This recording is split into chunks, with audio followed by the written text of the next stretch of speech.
எடப்பாடி பழனிசாமி வெற்றி பெற்ற நம்பிக்கை வாக்கெடுப்பை ரத்து செய்ய கோரும் வழக்கில் இரண்டு தரப்புமே தற்பொழுது சுமூக தீர்வு காண பேச்சுவார்த்தை நடத்தி வருவதாக பன்னீர்செல்வம் அணி பதில் மனுவை தாக்கல் செய்திருக்கிறது. இதனால் மனுதாரரின் கோரிக்கையை ஏற்று ஜூலை மாதம் உச்சநீதிமன்றம் வழக்கை ஒத்திவைத்திருக்கிறது. இது தொடர்பான கூடுதல் விவரங்களை தருவதற்காக எமது செய்தியாளர் அரவிந்த் காத்திருக்கிறார். அரவிந்த், சொல்லுங்க, இந்த வழக்குல உச்சநீதிமன்றம் சொல்லியிருக்கக்கூடிய விஷயங்கள் குறித்து விரிவா சொல்லுங்க அரவிந்த்.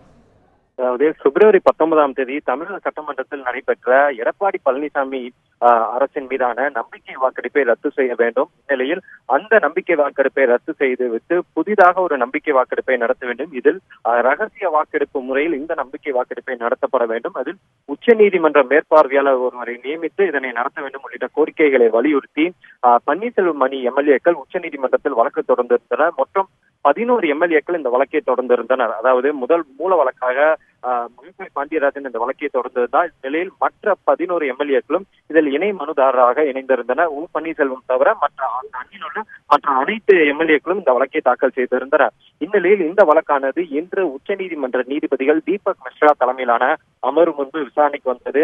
அப்போது மனுதாரர் தரப்பில் ஆஜரான வழக்கறிஞர் இரண்டு தரப்பும் சுமூக தீர்வு காணுவதற்கான பேச்சுவார்த்தையில் ஈடுபட்டு வருவதாம். குறிப்பாக இரண்டு தரப்பும் ஒன்றாக இணைவதற்கான பேச்சுவார்த்தையில் ஈடுபட்டு வருவதால் இந்த வழக்கு தொடர்பான விசாரணையை சற்று ஒத்திவைக்க வேண்டும் என்ற கோரிக்கையை முன்வைத்தார். இதனை கேட்ட நீதிபதிகள் அதனை அப்படியே ஏற்றுக்கொண்டு இந்த வழக்கு விசாரணையை ஜூலை முதல் வாரத்துக்கு ஒத்திவைப்பதாக தெரிவித்துள்ளனர். அதாவது இரண்டு தரப்பு சுமூக முடிவை எட்டுவதற்கான வாய்ப்பு இருக்கும் போது இந்த வழக்கை நாங்கள் ஒத்திவைப்பதாக கூறி ஜூலை முதல் வாரத்துக்கு இந்த வழக்கை ஒத்திவைத்துள்ளனர் நீதிபதிகள் தீபக் மிஸ்ரா தலைமையிலான அமர்வு.